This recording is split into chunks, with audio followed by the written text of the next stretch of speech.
Welcome to CSEB aspirants. ഇന്ന് നമ്മൾ discuss ചെയ്യുന്നത് ഒരു മോക്ക് ടെസ്റ്റ് ആണ് കേട്ടോ. അപ്പോൾ ക്വസ്റ്റ്യൻസ് ഒക്കെ നിങ്ങൾ എന്ത് ചെയ്യുക, നമ്മൾ ക്വസ്റ്റ്യൻസ് വായിക്കുമ്പോൾ നിങ്ങൾ ആൻസർ ജസ്റ്റ് ഒന്ന് ചെയ്ത് നോക്കുക കേട്ടോ. ഏതൊക്കെ ആൻസർ കിട്ടി, ഏതൊക്കെ ആൻസർ കിട്ടിയില്ല എന്നൊക്കെ ഒന്ന് അനലൈസ് ചെയ്യാമല്ലോ. അപ്പോൾ അതിന് വേണ്ടിയിട്ട് അല്ലെങ്കിൽ നിങ്ങൾ മനസ്സിലൊരു ധാരണ വയ്ക്കുക, എന്നിട്ട് അതിന് ശേഷം ഓരോ ആൻസേഴ്സും മനസ്സിലാക്കിയെടുക്കുക. Okay, first question, which of the following schemes is not currently under the DBT framework? Option A LPG subsidy, Pahal. B MGNREGA wage payments, Pradhan Mantri Jan Arogya Yojana. D എന്താണ്, scholarship for students. Okay, which of the following schemes is not currently എന്നാണ് ചോദിച്ചിട്ടുള്ളത്. Not currently under the DBT framework. അപ്പോൾ what is DBT framework?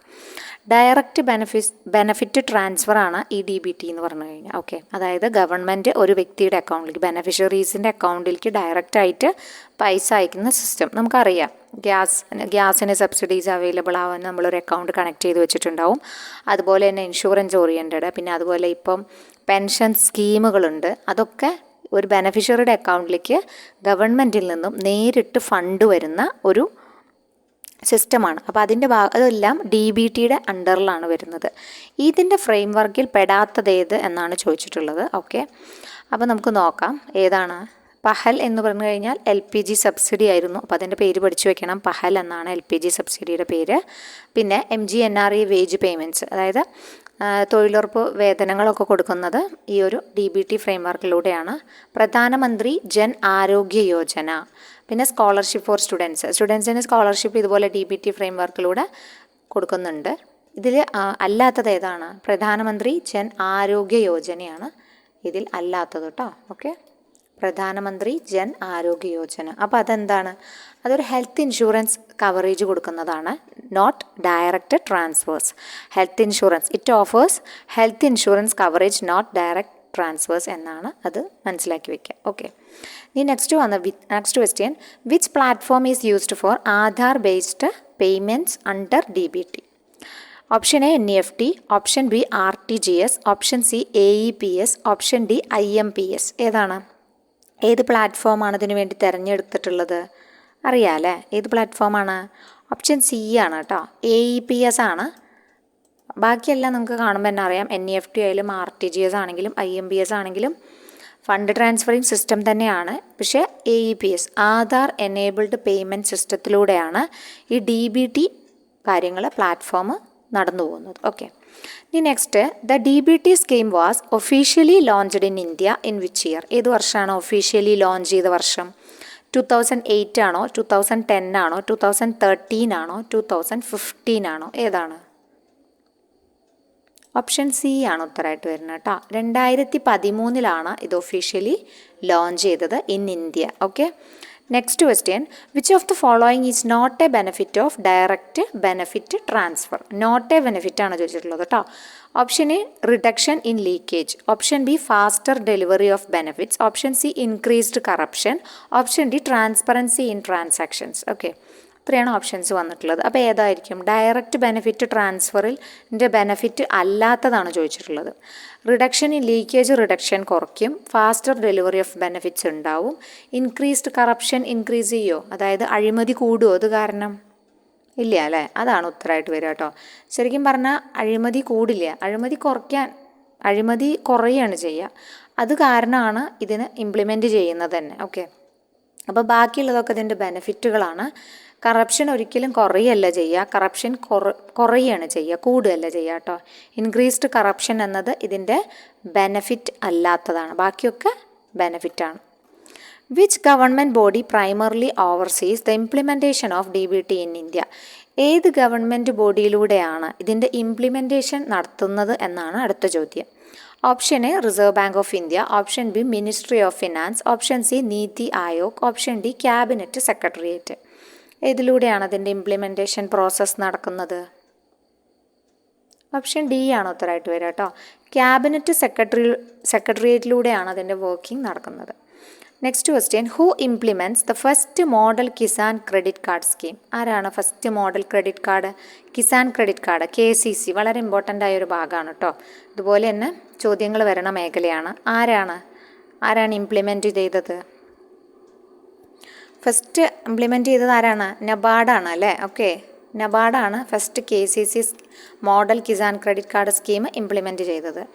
Next, what is the maximum loan limit for KCC without collateral ആണ് കേട്ടോ, as per latest norms. Option A 50,000, option B 1.6 lakh, option C 3 lakh, option D 2 lakh. ഏതാണ്? KCCയിൽ without കൊളാട്രലോട് കൂടി എത്ര maximum loan limit കൊടുക്കും എന്നാണ് ചോദിച്ചിട്ടുള്ളത്. കൊളാട്രലൊന്നും ഇല്ലാതെ, അത് സപ്പോർട്ടിങ് ഡോക്യുമെൻറ്റ്സ് ഒന്നും ഇല്ലാതെ. കൊളാട്രൽ എന്ന് പറഞ്ഞാൽ എന്താ? കൊളാട്രൽ ഫ്രീ എന്നൊക്കെ കേട്ടിട്ടില്ലേ? പണയം വെക്കുമ്പോൾ സാധനങ്ങളൊന്നും ഇല്ലാതെ എത്ര മാക്സിമം ലോൺ ലിമിറ്റ് കൊടുക്കും എന്നാണ് ചോദിച്ചിട്ടുള്ളത്. ഏതാണ് ഉത്തരമായിട്ട് വരിക? 1.6 lakh ആണ് ഇവിടെ കൊളാട്രൽ ഫ്രീ ആയിട്ട് കൊടുക്കുക കേട്ടോ. എത്രയാണ് maximum loan limit for KCC without collateral? 1.6 lakh. Next question, what is the normal interest rate for short term crop loans under the KCC scheme before subvention? അതായത് ഇൻട്രസ്റ്റ്, ഒരു normal interest rate government before subvention, interest subvention പീരിയഡും ഉണ്ട്, അത് ആഫ്റ്ററും ഉണ്ട്. ഒരു നോർമലായിട്ടുള്ളൊരു interest rate ഉണ്ടായിരിക്കും. പിന്നെ അതിന് ശേഷം ഗവൺമെൻറ് ഒരു സബ്സിഡി കൊടുക്കും. അതും കിഴിച്ചിട്ടുള്ള എമൗണ്ടാണ് എന്ത് ചെയ്യുക? ബാങ്കിന് പ്രൊവൈഡ് ചെയ്യുന്നത്, KCCക്ക് വരിക. അപ്പോൾ അതാണ് ചോദിച്ചത്, നോർമൽ ഇൻട്രസ്റ്റ് റേറ്റ് എത്രയാണെന്ന്. സബ്വെൻഷന് മുന്നേയുള്ള ബിഫോർ സബ്വെൻഷന് മുന്നേയുള്ള നോർമൽ ഇൻട്രസ്റ്റ് റേറ്റ് എത്രയാണ് എന്നാണ് ചോദിച്ചിട്ടുള്ളത്. 7% ആണോ, 6% ആണോ, 4% ആണോ, 9% ആണോ വരുന്നത്? ഓക്കെ, ഏതാ ഉത്തരമായിട്ട് വരിക? 7% ആണ് കേട്ടോ, 7% ആണ് ഉത്തരമായിട്ട് വരുന്നത്. Next question, what is the validity period of Kisan credit card? എത്ര വാലിഡിറ്റി പീരിയഡ് ഉണ്ട് കിസാൻ ക്രെഡിറ്റ് കാർഡിന്? 3 years, 5 years, 10 years, life time. ഏതാണ് ഉത്തരമായിട്ട് വരിക? 5 years is the right answer കേട്ടോ. 5 വർഷമാണ് ഇതിൻ്റെ വാലിഡിറ്റി പീരിയഡ് പറയുന്നത്. Which of the following is not an eligible activity under KCC scheme? KCC സ്കീമിൽ എലിജിബിൾ ആക്ടിവിറ്റി അല്ലാത്തതേത്? Crop production, fish farming, cattle rearing, trading of fertilisers. അതായത് KCC സ്കീമിന് apply ചെയ്തിരിക്കുകയാണ്. ഈ KCC സ്കീം കൊണ്ട് നമുക്ക് ആ പൈസ കൊണ്ട് എന്തെല്ലാം ചെയ്യാം, ഏതൊക്കെ തരത്തിലുള്ള ബിസിനസ്സിൽ ഇത് ഇൻവോൾവ് ചെയ്യിക്കാമെന്നാണ് ചോദിച്ചിട്ടുള്ളത്. ക്രോപ്പ് പ്രൊഡക്ഷൻ ചെയ്യാൻ പറ്റുമോ? പറ്റുമല്ലേ. വിളകൾക്ക് മാത്രമല്ല, അഗ്രികൾച്ചറൽ പ്രൊഡക്ഷൻ മാത്രമല്ല, നോൺ ഫാമിംഗ് ആലൈഡ് ആക്ടിവിറ്റീസിലും കൂടി എന്താണ് KCC സ്കീം യൂസ്ഫുൾ ആണ്. ഓക്കെ, യൂസ് ചെയ്യാൻ കഴിയും. അഗ്രികൾച്ചറൽ പർപ്പസ് മാത്രമല്ല, നോൺ അഗ്രികൾച്ചറൽ നോൺ ഫാം ആക്ടിവിറ്റീസിനും കൂടി ഇത് വർക്കിംഗ് ആണ്. ഓക്കെ, അപ്പോൾ അതുകൊണ്ട് തന്നെ ഫിഷ് ഫാമിംഗ് പറ്റും, ക്യാറ്റിൽ റിയറിംഗ് പറ്റും. പക്ഷേ ട്രേഡിംഗ് ഓഫ് ഫെർട്ടിലൈസേഴ്സ് പറ്റില്ല കേട്ടോ, ട്രേഡിങ് പറ്റില്ല. ട്രേഡിങ് ഈ KCCയിൽ ആ ഒരു സ്കീമിൽ അതിന് വേണ്ടിയിട്ടുള്ള ഇൻവെസ്റ്റ്മെൻറ്റിനോ അല്ലെങ്കിൽ ബിസിനസ്സിനോ അവർ ഫണ്ട് പ്രൊവൈഡ് ചെയ്യുന്നില്ല. അതാണ് പറയണത്. KCC സ്കീമിൽ trading of fertilisers is not available അല്ല. ഓക്കെ, അടുത്തത്, what is the repayment period for KCC short term ലോൺസിൻ്റെ റീപേയ്മെൻറ്റ് പീരിയഡ് എങ്ങനെയാണ്? അപ്പോൾ ഇവിടെ ആൻസർ നമ്മൾ ഓൾറെഡി മാർക്ക് ചെയ്തിട്ടുണ്ട്, 12 months എന്ന്. ഓക്കെ, 12 months ആണ് ആൻസർ കേട്ടോ. 12 months തന്നെയാണ് ആൻസർ വരിക. എന്ന് വെച്ച് 12 months കഴിഞ്ഞ് കഴിഞ്ഞാൽ റീപേയ്മെൻറ്റ് പീരിയഡാണ് പറഞ്ഞത്. നോർമലി കൊടുക്കുന്ന പീരിയഡാണ്. അത് പുതുക്കി കൊടുക്കും കേട്ടോ, പുതുക്കി അത് മാറ്റം വരുത്തി കൊടുക്കും. അത് അടച്ചിട്ട് പിന്നെ വീണ്ടും എടുക്കാനുള്ള സംവിധാനങ്ങളൊക്കെ ഉണ്ട്, നബാർഡ് കൊടുക്കുന്നുണ്ട്. ഇനി അടുത്തത്, which institutions are authorised to issue KCCs? ഈ കിസാൻ ക്രെഡിറ്റ് കാർഡ് കൊടുക്കുന്നത് ഏതൊക്കെ ഇൻസ്റ്റിറ്റ്യൂഷൻസ് വഴിയാണ് എന്നാണ് next question. Only public sector banks, only NABARD, all scheduled commercial banks, RRBs and cooperative banks, പിന്നെ ഓൺലി പ്രൈവറ്റ് ബാങ്ക്സ്. ആരാണ് പ്രൊവൈഡ് ചെയ്യുന്നത്? KCCs പ്രൊവൈഡ് ചെയ്യുന്നത് ആരായിരിക്കും? എല്ലാ ഷെഡ്യൂൾഡ് കൊമേഴ്ഷ്യൽ ബാങ്കുകളും RRBകളും കോപ്പറേറ്റീവ് ബാങ്കുകളും എന്ത് കൊടുക്കുന്നുണ്ട്?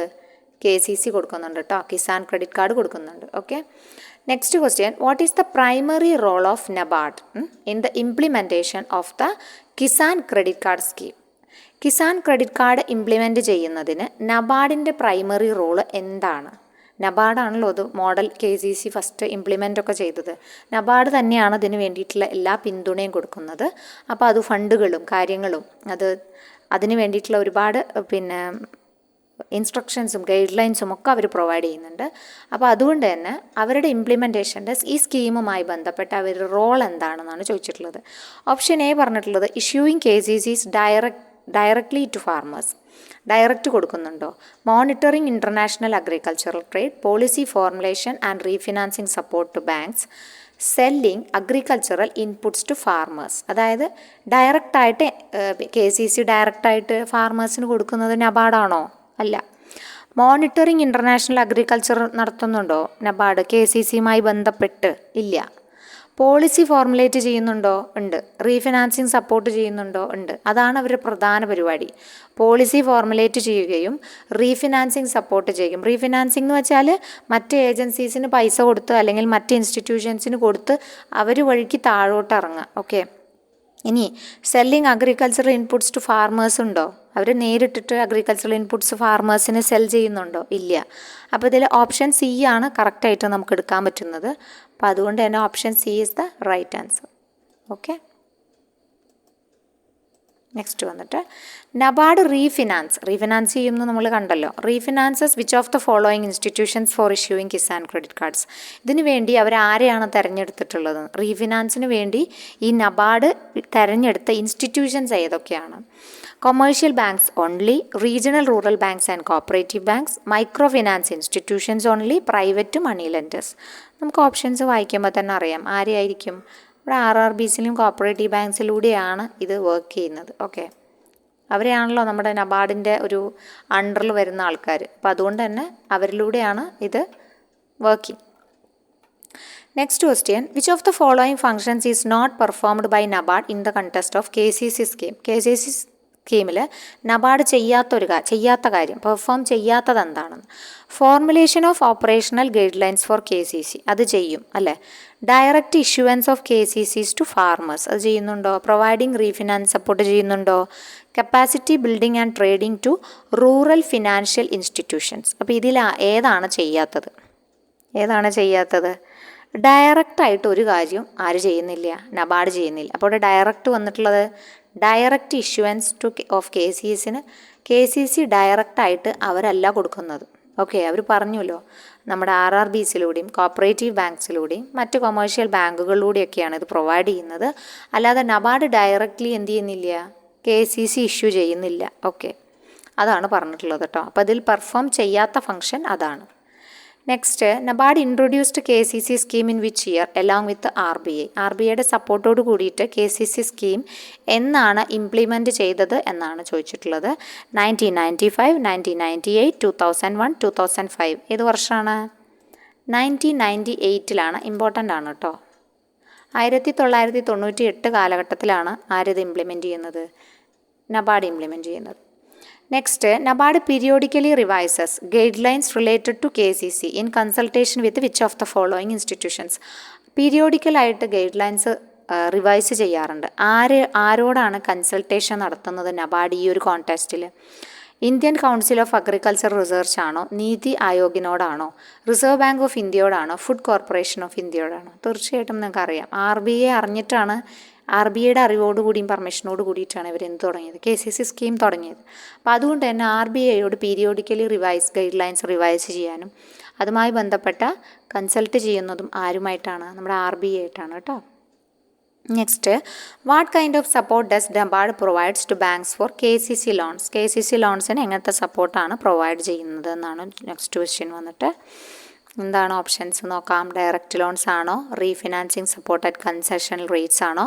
ക്രോപ്പ് പ്രൊക്യൂർമെൻറ്റ് ഗ്യാരണ്ടി കൊടുക്കുന്നുണ്ടോ? ഇൻഷുറൻസ് ക്ലെയിം സെറ്റിൽമെൻറ്റ് ഉണ്ടോ?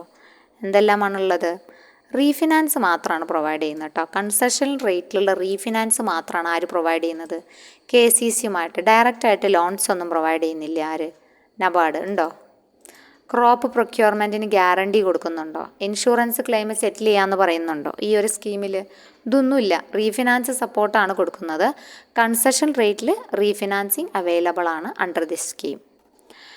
നെക്സ്റ്റ് ക്വസ്റ്റ്യൻ നബാർഡിൻ്റെ role in the KCC helps in achieving which of the following goals. ഏത് ഗോൾ അച്ചീവ് ചെയ്യാനാണ് സഹായിക്കുന്നത്? Urban housing promotion, export of agricultural goods, timely and adequate credit to farmers, privatisation of rural banks. എന്താ അത്? KCC സഹായിക്കുന്നത് എന്തിനാണ്? ഫാർമേഴ്സിനെയാണ് സഹായിക്കുന്നത്. ഇവിടെ അർബൻ ഹൗസിംഗ് പ്രൊമോഷനെ പ്രൊമോട്ട് ചെയ്യുന്നില്ല, അഗ്രികൾച്ചറൽ ഗുഡ്സ് എക്സ്പോർട്ട് ചെയ്യാൻ പ്രൊമോട്ട് ചെയ്യുന്നില്ല. പക്ഷേ ഇവിടെ സഹായിക്കുന്നത് കറക്റ്റായിട്ട് ആഡിക്വേറ്റായിട്ട് ഫാർമേഴ്സിന് പൈസ ആവശ്യമുള്ളപ്പോൾ ഓടിപ്പോയി വാങ്ങാം. അതാണ് ഇവിടെ കൊടുക്കുന്ന ഏറ്റവും വലിയൊരു ബെനിഫിറ്റ് എന്ന് പറഞ്ഞത്. അതുതന്നെയാണ് ഇവിടെ നബാർഡിൻ്റെ റൂളും.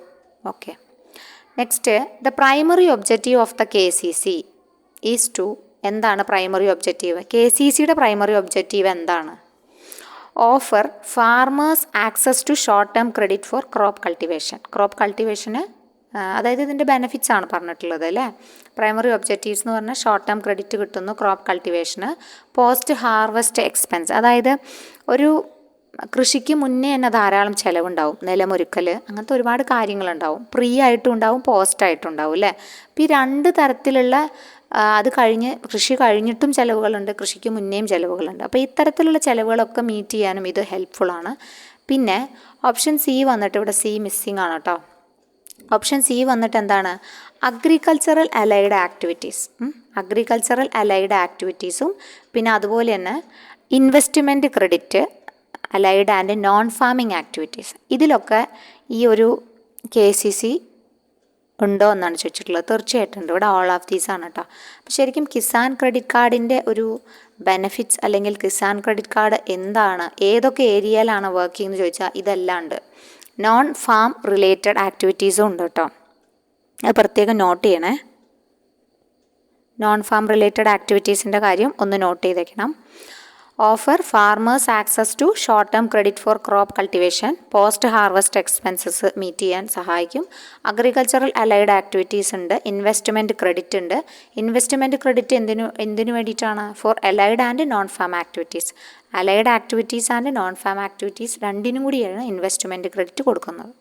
ഇതിൻ്റെ അണ്ടറിൽ കൊടുക്കുന്നുണ്ട്. അപ്പോൾ നമ്മൾ 20 ക്വസ്റ്റ്യനാണ് ഡിസ്കസ് ചെയ്തത്. ചെറിയൊരു ഭാഗമാണ് നമ്മൾ ഡിസ്കസ് ചെയ്തത്. നമുക്ക് ഡെയിലി ഇങ്ങനെ 20 ക്വസ്റ്റ്യൻസ് വെച്ച് അത്യാവശ്യം നമുക്ക് ഇമ്പോർട്ടൻ്റ് ആയി തോന്നുന്ന മേഖലയിൽ നിന്നും, ഇന്ന മേഖല എന്ന് പറയുന്നില്ല, അത് കോർപ്പറേഷൻ ഉണ്ടാവും, കോപ്പറേറ്റീവ് ലോ ഉണ്ടാവും, ബാങ്കിങ് ഉണ്ടാവും, അക്കൗണ്ടൻസി ഉണ്ടാവും, അങ്ങനെ മിക്സഡ് ആയിട്ട് കേട്ടോ. അപ്പോൾ നമ്മൾ ഇന്നിപ്പം ആകെ 2 DBTയും അതുപോലെ KCCയും മാത്രമേ എടുത്തിട്ടുള്ളൂ. ഇതുപോലെ നമുക്ക് കുറച്ച് ക്വസ്റ്റ്യൻസ് ആയിട്ട് ഡെയിലി കാണാം കേട്ടോ. ഓക്കെ, അപ്പോൾ ഡെയിലി നിങ്ങൾ എന്ത് ചെയ്യണം? ഈ മോക്ക് ടെസ്റ്റ് നിർബന്ധമായിട്ട് ഇതിലത്തെ എല്ലാ ക്വസ്റ്റ്യൻസും റിവൈസ് ചെയ്ത് അറിയാത്തത് എഴുതിയെടുത്ത് പഠിച്ചു പോകണം. ഓക്കെ, അപ്പോൾ നമ്മുടെ കോഴ്സ് നടന്നുകൊണ്ടിരിക്കുന്നുണ്ട്. കോഴ്സുമായുള്ള ഡീറ്റെയിൽസ് എന്തെങ്കിലും അറിയണം. നമ്മൾ കോപ്പറേറ്റീവ് ലോ മാത്രമാണ് കേട്ടോ കൊടുക്കുന്നത്. ഇതുപോലെ വോയിസ് ക്ലാസ് കോപ്പറേറ്റീവ് ലോന് മാത്രമാണ് കൊടുക്കുന്നത്. ബാക്കി നമ്മുടെ യൂട്യൂബ് വീഡിയോസിൻ്റെ നോട്ട്സ് കളക്ട് ചെയ്യണമെങ്കിൽ ആ ഗ്രൂപ്പിൽ വന്ന് കളക്ട് ചെയ്യാം കേട്ടോ. ഓക്കെ, അപ്പോൾ നമ്മുടെ കോഴ്സ് ഫീ 3 മാസത്തേക്കും കൂടി 500 രൂപയാണ് കേട്ടോ. 3 മാസത്തേക്കും കൂടിയാണ് 500 രൂപ. അപ്പോൾ നമ്മൾ ക്ലാസ് ഇപ്പം ചെയ്തുകൊണ്ടിരിക്കുന്നു. കോപ്പറേറ്റീവ് ലോ പഠിക്കണം, voice class plus PDF notes with amendment marked വെച്ച് പഠിക്കണം എന്നുള്ളവരുണ്ടെങ്കിൽ നമ്മുടെ ഗ്രൂപ്പിൽ ജോയിൻ ചെയ്യുക. ഓക്കെ, മെസ്സേജ് അയച്ച് ജോയിൻ ചെയ്യാവുന്നതാണ്. ഇനിയും പഠിച്ചെടുക്കാൻ സമയമുണ്ട് കോപ്പറേറ്റീവ് ലോ സംബന്ധിച്ച്. ഇപ്പോൾ പഠിച്ചാൽ നിങ്ങൾക്ക് എല്ലാ എക്സാമിനും യൂസ്ഫുൾ ആണല്ലോ. അമെൻമെൻറ്റ് വന്ന കാരണം തന്നെ, എല്ലായിടത്തും അമെൻമെൻറ്റ് വന്ന കാരണം തന്നെ നമുക്ക് പഠിച്ചെടുത്താൽ എളുപ്പത്തിൽ ഭാവിയിലേക്ക് നമുക്കത് ഗുണം ചെയ്യും. ഓക്കെ, ഇനി എക്സാമുകൾ ധാരാളം വന്നുകൊണ്ടിരിക്കുകയാണ്. പിന്നെ ഉള്ളത് നമ്മൾ കൂടെ മോഡൽ എക്സാം നടത്തുന്നുണ്ട്. 100 മാർക്കിൻ്റെ മോഡൽ എക്സാമാണ്. എല്ലാ സബ്ജക്റ്റും ഉൾപ്പെടെയാണ് മോഡൽ എക്സാം ഉള്ളത്. അപ്പോൾ അത് ഓൺലൈനായിട്ടാണ് കണ്ടക്ട് ചെയ്യുന്നത്. ഓക്കെ, അപ്പോൾ അതും അവിടെ പ്രൊവൈഡ് ചെയ്യുന്നുണ്ട് കേട്ടോ. അതൊക്കെയാണ് നമ്മുടെ കോഴ്സിൻ്റെ, കുഞ്ഞു കോഴ്സാണ്. കോഴ്സിൻ്റെ ഡീറ്റെയിൽസ് അതൊക്കെയാണ്. ഓക്കെ, അപ്പോൾ ഇൻട്രസ്റ്റഡ് ആയൊരു മെസ്സേജ് അയച്ച് ജോയിൻ ചെയ്യുക. ഇനി നമുക്ക് ഇതുപോലത്തെ അടുത്ത 20 ക്വസ്റ്റ്യൻസ് ആയിട്ട് നാളെ കാണാം കേട്ടോ. താങ്ക്